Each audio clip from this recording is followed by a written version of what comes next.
So for those who wanted Andrew Garfield's Spider-Man to return, or simply there to be a Spider-Man in the Venom Spider-Man universe that Sony is now building right now, looks like we are getting our wish. According to recent reports, Sony has plans for Andrew Garfield. In fact, they had some pretty big plans for Andrew Garfield lined up for the Madam Web movie. However, also according to other reports, he's not just going to be limited to Sony, to the Sony Spider-Man universe side of things, and that he could actually be appearing in the MCU. In fact, one report suggests that he is going to be around even after Avengers Secret Wars in the MCU, which a lot of people would just really freak out about. Now, we know that Tom Holland's Spider-Man is going to remain in the MCU after Avengers Secret Wars, along with some other main MCU characters as well. So it makes total sense. Plus, not to mention, we have heard that not only is Tobey Maguire's Spider-Man going to be returning for Avengers Secret Wars, but he is actually going to be one of the main characters of the story of Avengers Secret Wars. But it does seem like Sony and Marvel are indeed going to eventually cross over, most likely in Avengers Secret Wars. And the good news is it does seem like they do at least have a outline of a plan on Sony's side. And it really does seem like they are building up to something pretty big, including a big crossover with the MCU. So a lot of great news to go over today for Spider-Man fans. Now, before we dive into the good news, I unfortunately have to start this video off with some bad news, but the bad news is kind of good at the same time, in my opinion. The bad news is we could have had Andrew Garfield appear in a movie this year in 2024, so we're gonna miss out on that. However, the good news that comes with this is the movie was Madam Web, a movie that many people believe is not going to be very good. So rather than having Andrew Garfield appear in a movie that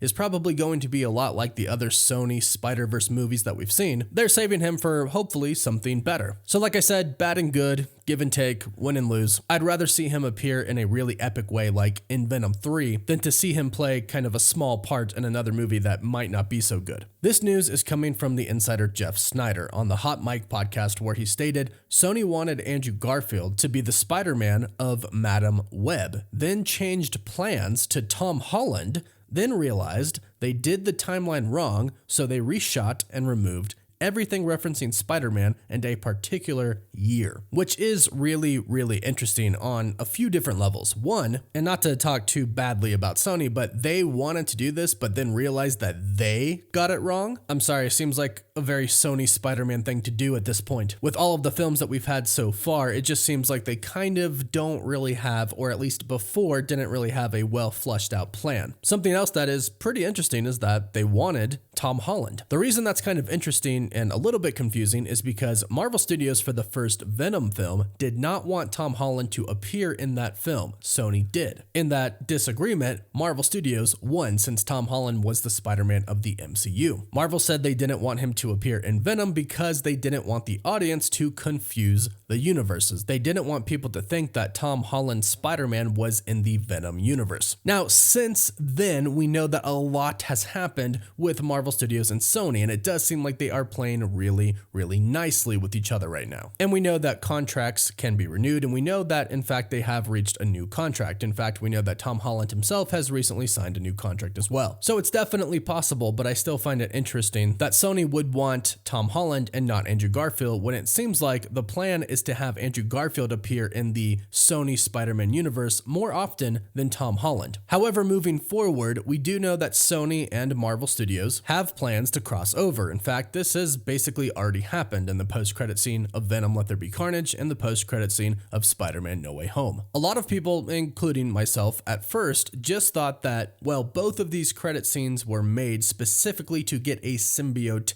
in the MCU. But as time went on, we realized, and insiders have reported, that there's more to this than meets the eye. Yes, it did put the Venom symbiote in the MCU, but Marvel Studios could have done that on their own without having the universes cross over. Because now the origin for Venom in the MCU is that he came from a different universe, but that conveniently fits into the story that the MCU is going through right now, the multiverse saga. But also, here's the thing, not only does Sony own the rights to Spider-Man, but also Venom. So Sony wants and will legally get a piece of the action, which is really why they teamed up with the MCU in the first place. Kevin Feige basically went to Amy Pascal and said, yeah, we're gonna do it better. let us do it. And that is indeed what happened. The same thing is basically going to happen with Venom, and this has already been confirmed with these post-credit scenes. But let's not forget about the Morbius post-credit scene and the reference to Spider-Man. Clearly, Sony has their own plan of bringing their own Spider-Man to their Spider-Man universe, which is now believed to be Andrew Garfield. Madam Web is supposed to be a multiverse movie, at least the start of the multiverse in the Sony Spider-Man universe. In the comics, Madam Web has the ability to travel throughout the multiverse, so it's widely believed that they are setting that up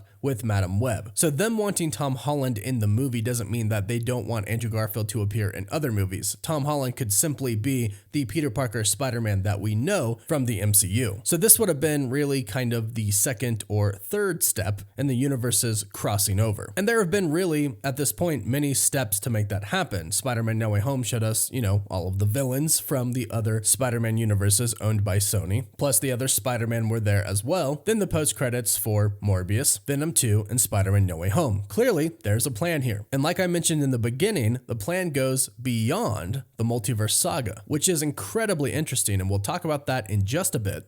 But first, big thank you to Avatar Braving the Elements for sponsoring this video. I know many of you love the breakdowns that we do, Easter egg videos, reactions, and reviews on this channel, which is why I think you will love Avatar Braving the Elements, the official companion podcast for Avatar: The Last Airbender. Now, I personally love companion podcasts that go with whatever I'm watching at the time because I feel like you just get so much more information that you wouldn't get from anywhere else, which is why I am so excited for Avatar Braving the Elements. Each week, hosts Janet Varney, the voice of Korra, and Dante Bosco, the voice of Zuko, rewatch every episode of The Last Airbender. They're joined by special guests like the cast, super fans, and even the creators of the show, Michael DiMartino and Brian Konietzko, for a deep dive and a behind-the-scenes look into the Avatar verse that you can't get anywhere else. So listen to Avatar Braving the Elements wherever you get your podcasts. Insider My Time to Shine Hello didn't ask me anything on Twitter back in October of 2023, so a few months ago, and he was asked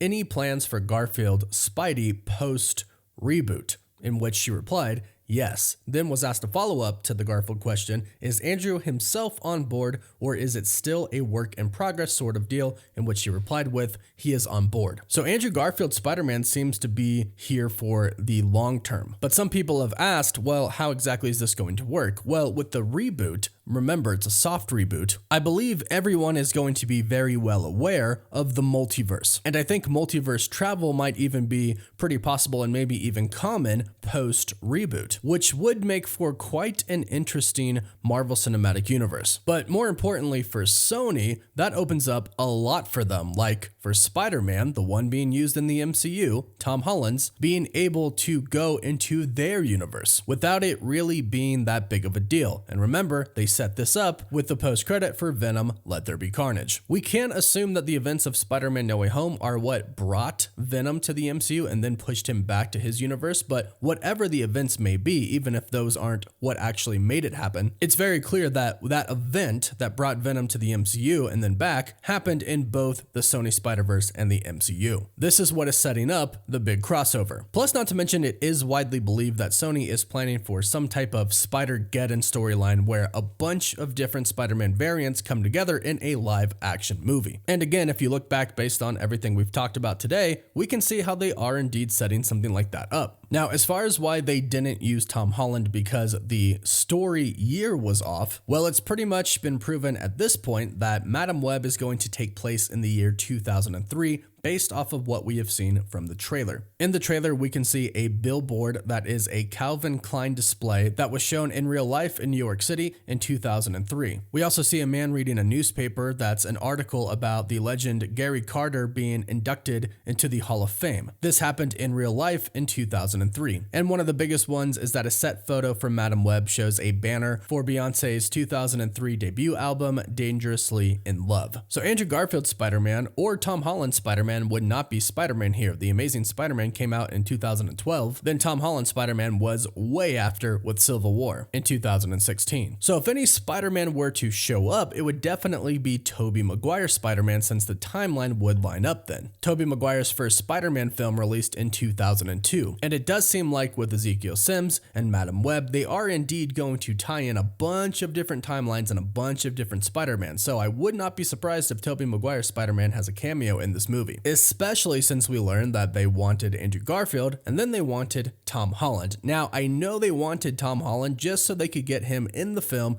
advertise it, and get people to go watch the movie based off of Tom Holland being in the film. Which honestly, yeah, it would have worked. People who weren't interested in Madam Web would probably go watch it just to watch Tom Holland's Spider-Man. But unfortunately, things didn't work out. So if they had to scrap Tom Holland's Spider-Man and Andrew Garfield's because the timeline didn't work out, then that means they might revert back to Tobey Maguire's Spider-Man because the timeline does match up. But overall, it looks like we are getting more of Andrew Garfield's Spider-Man, Tobey Maguire's Spider-Man, and of course, Tom Holland's Spider-Man in both the Marvel Cinematic Universe and the Sony Spider-Verse. It looks like all three of these Spider-Man are going to be jumping back and forth, which is really, really exciting news, but let's just hope that they do it right. They do it in a really great way that really excites fans and does the characters justice. Fingers crossed on that one, but hey, let me know your thoughts about this in the comments down below. What do you think of this news? And if you have any theories, be sure to let us know. Don't forget to like the video and subscribe to stay up to date on the MCU and Sony Spider-Verse. And if you subscribe and leave a comment, you're automatically entered in our giveaway for a chance to win a PS5, an Xbox Series X, some Marvel Legends items, or some DC items. The winner picks one item, and we pick one winner at the end of each month. You can find us on Instagram and Twitter, and as always, thank you all so much for watching.